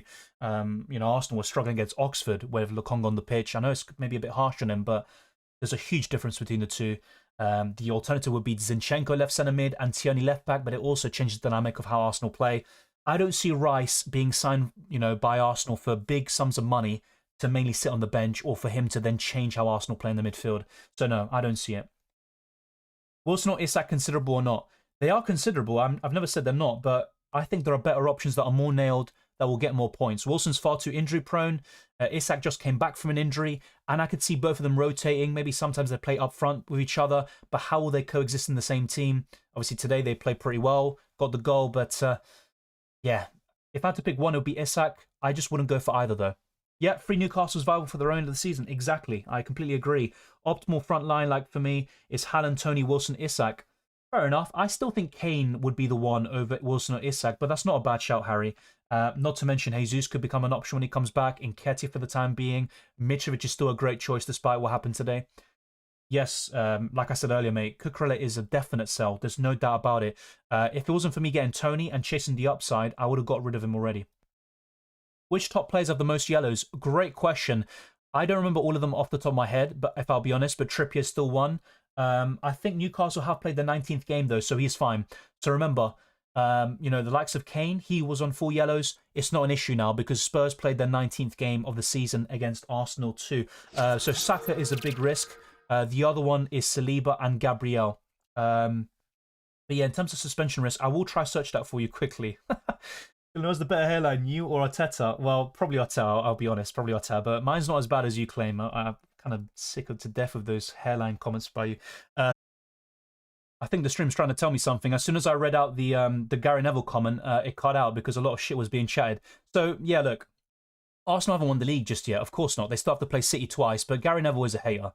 If United were in this position, he would probably say they're favourites or something. He's very, very biased towards Arsenal, and a lot of the media are as well in general. Today wasn't so bad with the people at Sky, in the panel today. Even Jamie Redknapp was, given a fair assessment. But Gary Neville, I thought he was a decent pundit at one point, but I have to say the last year or so has definitely shown him to be a bit of a fraud in terms of his punditry, in my opinion. Yeah, like I said, when it comes to Arsenal, he is very, very biased, and he doesn't give an objective view. But yeah, it keeps on lagging, so as you can see, we probably shouldn't talk about Gary Neville anymore. I will be answering a few more questions and comments and then wrapping up. Unfortunately, the lagging is happening again, and I genuinely think it's a cable issue, like I said, so I do apologise for that. I might just buy a new cable and get it over with. Yes, I am an Arsenal fan. Obviously, I am very biased towards Arsenal sometimes. I'm not going to deny that, but I'm not the one that's a pundit, for example, like Gary Neville. Gary's getting ready to whip out the second United closing on the title charge. That's why I can't have United winning next week. I'm sorry. Arsenal have to win that one because they will beat Palace. Start Ward or Kepa? I'm going for Ward right now, but I will admit I might reconsider that. I don't see either keeping a clean sheet there. He was saying Ollie is not good enough, but he wouldn't sack him because he's his friend. Did he ever say that, though? You know, he was always kind of dancing around the subject. You know, with Mourinho and stuff, he was kind of more vocal on it. With Ollie, he was a bit less... I never really heard him say he wasn't good enough. For me, if Arsenal can beat Man United, it's their title to lose. Yeah, I agree. You know, even me as an Arsenal fan, that I'm very cautious when it comes to Arsenal. It's the title to lose for sure. You know, if they build like an 11-point gap or 12 in this case of United, and you know, let's say Spurs get a result against City, Arsenal are in pole position. They even are now, but there's so much football to be played. We're in January. You know, we had, well, how many games behind are we? I'm not even so sure. What, 4 or 5 games down because of the World Cup or something? So much football has to be played. Let's just wait and see. Is there any hope for Nunez? Yeah, there is a risk, of course. There is hope for him. High risk, high reward. It's the perfect way to sum him up. But honestly, when he's 8.9 million, why go for him when you've got Tony, who gets way more points, way more goals, assists, everything, and he's cheaper? You know, Mitrovic as well. Nketiah at this point. Carvalho needs to retire. Gavi's just abusing Real Madrid's right side all game. 12 goals and assists for him. Yeah, Gavi and Pedri are really impressive players. I haven't watched them enough. I just don't really like the comparisons to Iniesta and Xavi. You know, they're nowhere near that level yet. Yeah, hopefully. I mean, the thing I like about what Arsenal are doing is, despite maybe you could say some heavy investment in recent years, it's still not to the same levels of a Chelsea, for example, over the course of history. But yeah, honestly, the squad is so thin. That's my main concern with Arsenal. So can you rate my team for Gameweek 21? So potential transfers are Kepa to Edison, Mitro to Tony, but for now, Ward, Trippier, White, Shaw, KDB, Rashford, Rodrigo, Almiron, Matoma, Haaland and Kane. I really like the team. Even Matoma looks really solid against the very poor Leicester side. Not to mention Rashford against Arsenal. I could see him doing well. He is the big threat for them. Rodrigo could be a decent pick there. Honestly, I like the team in general. The only concerns will be Ward, but you might make the transfer to Edison and then just slot him in there.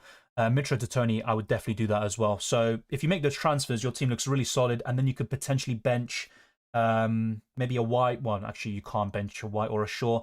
They are facing each other. I don't see both teams keeping a clean sheet, so I think you will lose out on points there. But yeah, if you were to bring in Tony, who do you bench? Maybe Rodrigo, but that would be a bit of a tough one. Your team looks good, mate. Liverpool, we thinking they have a chance now against Madrid. Yeah, but honestly, with the way Liverpool are playing, I'm not so sure about that. I mean, they just lost 3-0 to Brighton themselves. I think Liverpool have a chance at Anfield, of course, but Madrid always seem to get one over on Liverpool in recent years in the Champions League. I still think Madrid have the edge. I think we're back. So in terms of Arsenal, like promising youngsters, Charlie Patino, Miguel Aziz, there's a few others as well. But yeah, in terms of the actual academy right now, because those two players I mentioned, I think are out on loan, especially Charlie Patino. I'm not so sure, but Arsenal have produced plenty of decent, promising talents. Will they fulfill it? Let's wait and see. Ballingham's another academy prospect who's doing really well in League 1. He's, I think, one of the top scorers in the league, actually, behind Neymar and Mbappe. Best Brighton kid, think it glitched last time. Best Brighton kid, or I'm guessing midfielder. I still think Matoma, then probably March, then McAllister. I have a feeling that McAllister could become a genuinely good FPL option in the weeks to come, but because the other two are cheaper, I'd probably go for them instead right now. And also, March has been absolutely exceptional. I never expected that. I was going to do Mitro to Tony for a -4, but didn't. So pissed my luck this year so bad. Honestly, look, I did the transfer and I'm very lucky. I don't think it was a particularly great transfer upon reflection. I don't regret the decision because Tony has 3 great fixtures. Did well in the Bournemouth game, of course, but very lucky with the penalty. Mitrovic, he should have had the opportunity to retake, in my opinion, but yeah, that's football for you sometimes. Dylan, when we are getting the Arsenal content, I think we deserve it. Yeah, it's not a good idea in terms of streams, though, because, I'd probably just lose my mind. I'd probably, have channel strikes. I'd be completely terminated and banned by YouTube with, I say some of the most maddest stuff when it comes to Arsenal and football. I just lose my head. We need a midfielder, yes. That's why I'd love a McAllister, a winger or an attacker as well, striker. Arsenal need that, an attacker and a midfielder. That's why I'd love McAllister at Arsenal. Best Cucurella replacement, Shaw, Botman, White. If you don't have one of those 3, I'd heavily consider going there. If you're looking also to Gameweek 23 and 25, I would also recommend someone like a Man City defender still, like a Kanji. Stones, hold or sell? I'd hold him. Martial to Tony, free transfer? Yes, I would do that. As a player, do you think Arteta's a better player than current Arsenal midfield? No. Arteta was a decent Premier League player, but Partey, and Odegaard are definitely better. Xhaka has been really good this season. I mean, you could argue Arteta's better than him, but on current form, Xhaka has been really good. Is it time to stop permanent captaining Haaland? I think it is time to consider it. He's still a good option. He's still going to be, the most captain every single week, but it's definitely worth considering. Also, Mudryk, I'm a bit disappointed in him, I'll be honest. Like, I've only seen him in Champions League, and I said this before. I don't think he's worth 60 million or above. You can go back to streams when it looked like we are going to get him. I said the same thing.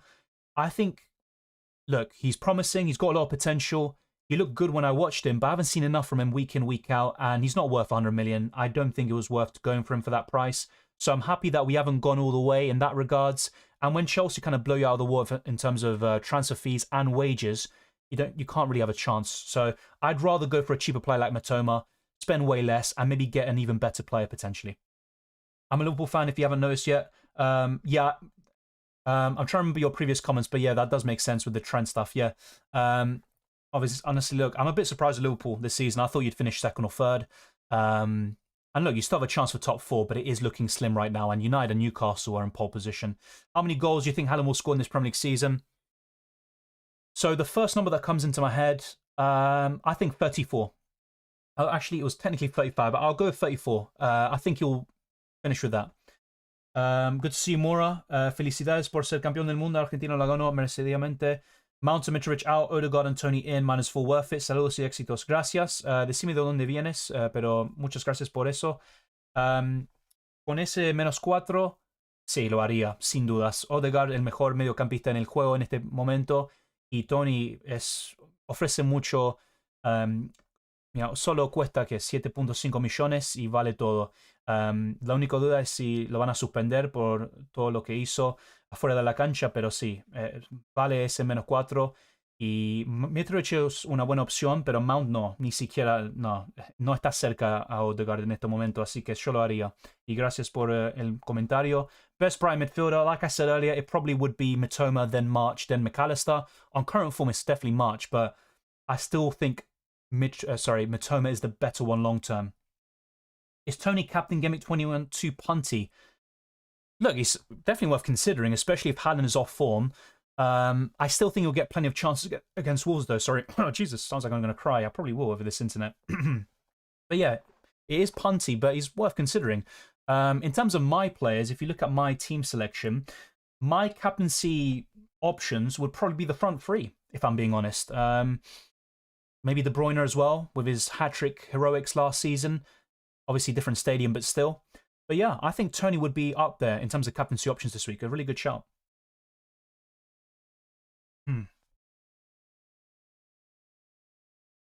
Mate, needs some advice. I'm in mini league, and the winner gets £5,000. Wow, good luck with that. I have Kepa, Ward, White, Botman, Trippier, Patterson, Shaw, Almiron, KDB, Martinelli, Rashford, Andreas, Haaland, Kane, Martial.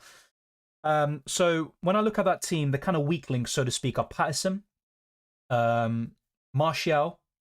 For this week, it would be Kepa, but really, when you're looking long term, Martial and Patterson are the weak links. I would personally do Martial to Tony if you can afford it, and I'm not sure how much money you have, but you've already got, the best defenders in the game, in my opinion, with the exception of Patterson. So, yeah, I think Odegaard could also be a good transfer midfield for you, either for Martinelli or Almiron, or even for Andreas if you can afford it there, Tom. So that is what I'd recommend for you. Get Odegaard in for one of those free midfielders, get Tony in for Martial, and then if you can upgrade, maybe Patterson to Bueno if you can't afford someone more expensive, or if not, you could maybe go for a City defender as well. Let me know how much money you have. Yes, I do play Champions League Fantasy. I do Champions League content all the time. We're one of the only places, I think, that do Champions League Fantasy deadline streams. So check out the videos I've got for that as well. And next month, the content will be coming your way too. Yes, hopefully there's no more lag, before we end. But I will be ending the stream soon anyway. And then I'll try to get to the bottom of this. Because like I said, after the last stream, the deadline stream, I made 2 or 3 tests like half an hour to an hour, and there was no problems with the internet whatsoever. So it's very strange for this to be happening. Hopefully I can get to the exact cause of it. With Barca looking this dominant, do you think United stand a chance? Well, United have been one of the best teams in the Prem as well recently, so they have a chance. Of course they do. Barcelona would be favourites because they top the La Liga table. They're also winning this game comfortably against the Champions League holders, but Yeah, I think it's quite an even game. If I had to give the edge to someone, it would be Barcelona, who also have gotten the better of United, whenever they faced each other in recent times in the Champions League. But yeah, I think United have a chance, of course. Would you do Mitro to Tony? Yeah, I agree. I think Mitro could do well against Spurs and Chelsea. He could score 2 or 3 over those 2 games. But I also think Tony with those fixtures could score 4 or 5. Would I do it? Yes. Do I think Mitrovic could score goals against those 2 teams like you said? Yes, I do as well. So it is risky, but I would do the transfer. Is March a good bring? Yeah, he is a good transfer. I completely agree. Is Patrick Vieira the best Arsenal midfielder in the history? Well, I can't speak for the entire history, but from what I've seen, yes. And he's probably the best midfielder in the 21st century. He's definitely up there. You've also got Petit, who wasn't at Arsenal as long. Fabregas in his prime was absolutely amazing at Arsenal. Even better, I think, than he was later in his career. But yeah, Vieira for me is the best Arsenal midfielder that I've seen. There will be some names that I, wouldn't have seen play before, but Vieira is the best I've seen for sure. Yeah, Mitoma's set to rise tonight. He's someone I'm keeping my eye on. Still cheap though, still affordable. I haven't completely decided this yet. The United and Spurs fixtures just put me off. And look, I think Haaland could do really well against Spurs. They concede a lot of chances down central areas, but I'm looking to use the triple captaincy maybe in 23, or I'll be looking to use it later this season on either a City player like Haaland, or I'd go to a Rashford, an Odegaard, something like that. So I can't tell exactly when I'm going to use the chips because it just depends when we get the doubles and blanks confirmed for later in the season. I might consider a free hit in Game Week 25.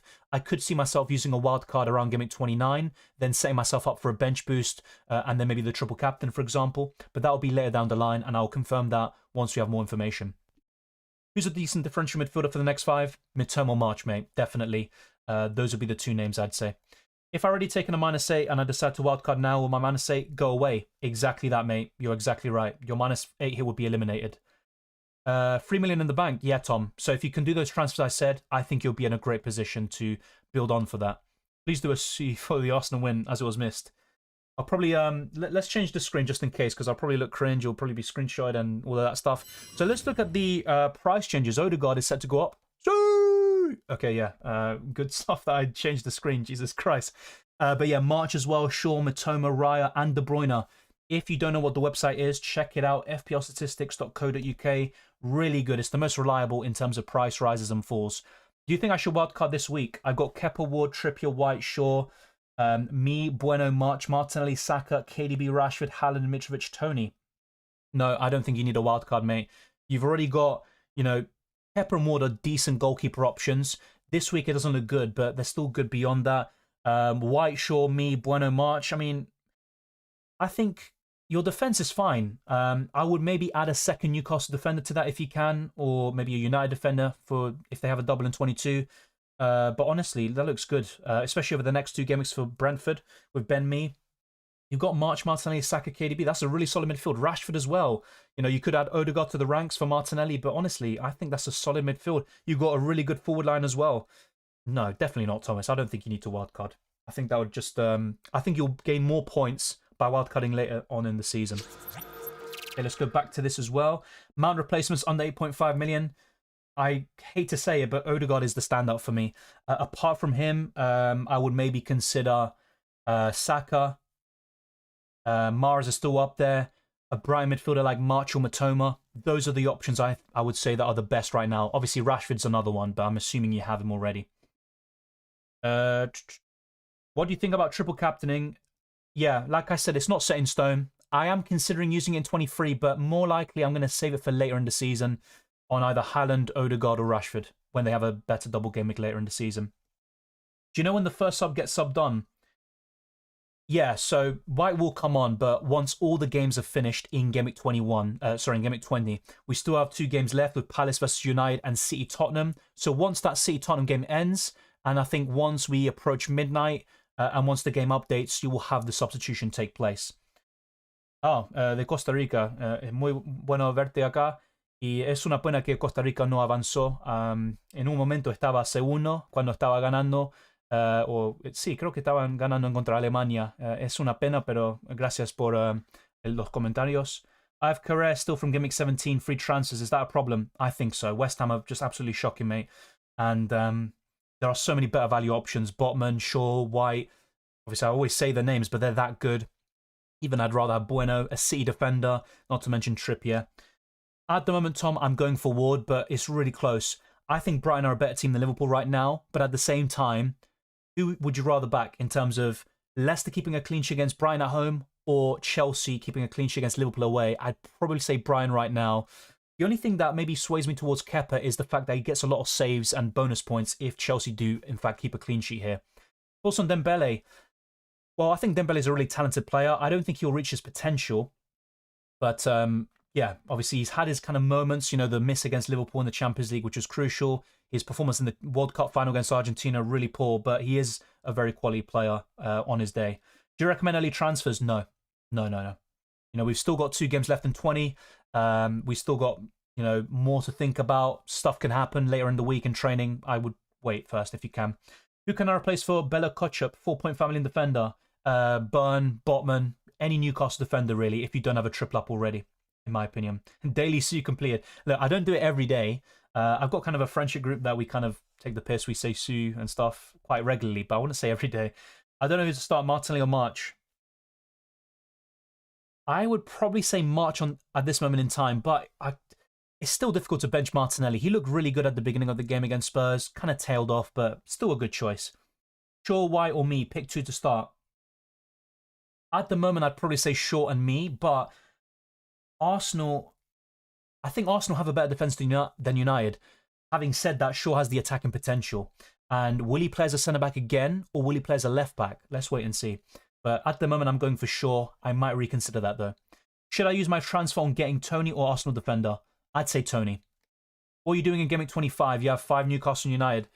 That's something I'm yet to fully finalise on, but at the moment, what I'm considering is still getting Odegaard in ahead of Gameweek 22, probably.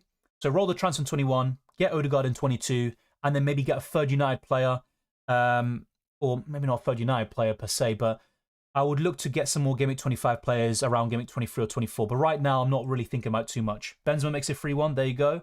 Why Correa? He's not even starting for us. Yeah, at one point he was looking like West Ham's best defender option. But yeah, I just wouldn't go for West Ham players right now. You think they might have a double in 21? There's still a chance, Lee Fisher, but as we talked about in the deadline stream, Ben Crellin thinks it's a really slim chance of a double in 21. I bench Kepa, so I'm going to start him against Liverpool. Yeah, but then he might... I mean, look, on paper still, despite Liverpool's woes, 2 struggling teams, I still think Liverpool will score goals there. And I don't think Kepa will get a big score there. Is Correa the priority transfer of an injured Patterson? If it doesn't make a difference to who you can bring in, so, you sell an injured Patterson for, let's say, Luke Shaw, for example. You probably have him already. And then if you were to get rid of Correa, it'd be the same player you bring in. I'd rather get rid of the injured player because at least Correa is fit and he has a chance of playing. But yeah, I'd get rid of Patterson if, money's no issue. Worth getting rid of Alisson? Yes, I think so. The away kits is a Chrome extension. So if you type in FPL away kits Chrome extension, click on the link, and the user that created it is Trout. You click add to Chrome or your browser, and you'll be able to. Just bear in mind, with Safari, you won't be able to add it. But with Brave, with Google Chrome, you'll be able to add it to your browser. Dylan, who's the best Darwin replacement? I'd say Ivan Toney, mate. Harry Kane is still a great choice. I'd probably say him as well. Haaland you probably have already. So yeah, for me, it's Harry Kane or Toney. Mbuma to Toney and Cucurella to Botman for -4. I think it's worth the hit. It might seem sideways to do Mbuma to Toney, but I don't think it is. Imagine Anthony Taylor being the match official. Yeah, Chelsea fans hate Anthony Taylor, and to be honest, there are some games where he's awful. The Brighton-Arsenal game, recently, he was awful in that, despite the result. There were times where Anthony Taylor, you could say, favoured Arsenal against Chelsea in FA Cup finals on 2 occasions. So yeah, he's just an awful ref. A lot of refs are awful. I'm surprised that Craig Pawson didn't favour Spurs more today, to be fair, but there you go. You can't trust any refs. That is the moral of the story. Thank you to everyone for tuning in. A great week of football. We still have 2 more games in Game Week 20. It's great to see so many of you once again. Like I said, I'll try to get to the bottom of the lagging. Hopefully it doesn't happen again. If you haven't already, smash the like button and subscribe for new. We're trying to get to 20,000 subscribers. Let's get this stream to over 200 likes. That'd be greatly appreciated. We've gone through many questions today, and yeah, this stream has been going on for, 1.5 hours. You can follow me on Twitter and Instagram, DylanRCM, and become a patron or channel member, patreon.com/DylanRCM, and check the links in the description below for the Discord server and the FPL League. It's been a pleasure talking to all of you. Who do you think is the best left wing in the season? Great question. I mean, Rashford with recent form, is giving himself a definite shout there. Yeah, best left winger. The thing is, I think Saka and Almiron are the best wingers in the league this season overall. So I'd put Saka left, Almiron right, kind of similar to the Trippier White situation. Out and out left winger, I'd probably say Rashford in recent times has definitely been the best. Over the course of the season, I would probably go for Almiron and Saka though. I think both of them have to be in it. You think City were robbed? Yes, I do. Even though it benefited Arsenal, I think City were robbed with that decision. Start Kepa or Ward. At the moment, I'm going for Ward, but it's very close and I might reconsider. Check out my future videos to see my final decision. Yeah, at the moment, look, with Tony allegations, it looks like we won't get a final decision until later in the season. So for now, just enjoy Tony's points. When the kind of suspension happens, then we can plan accordingly. Brentford also will blank in Game Week 25 most likely. So there's more things to think about, but for the time being, Ivan Toney's a great option. Any idea when we'll hear about Tony's ban? Unfortunately, no. I'm not so sure we will get more clarification. I think he'll go unscathed for the next few game weeks, but I can't promise you anything. Bye, Tech. It's always a pleasure. Thank you very much for tuning in. What do you think about Odegaard in for Almiron in 22? I'm considering that. If not, I'll get him in for Martinelli, but at the same time, I do want 2 or 3 Arsenal players in time for Game Week 23, and also for beyond that period. And Arsenal have the best fixtures according to Fantasy Football Hub for the next 10 game weeks, as we discussed before. Thank you, Nathan, as well, and thank you to everyone watching. It's been a blast talking to all of you. Take care, enjoy the football. I wish you all the best of luck for the rest of the FPL season, and I'll see you next time.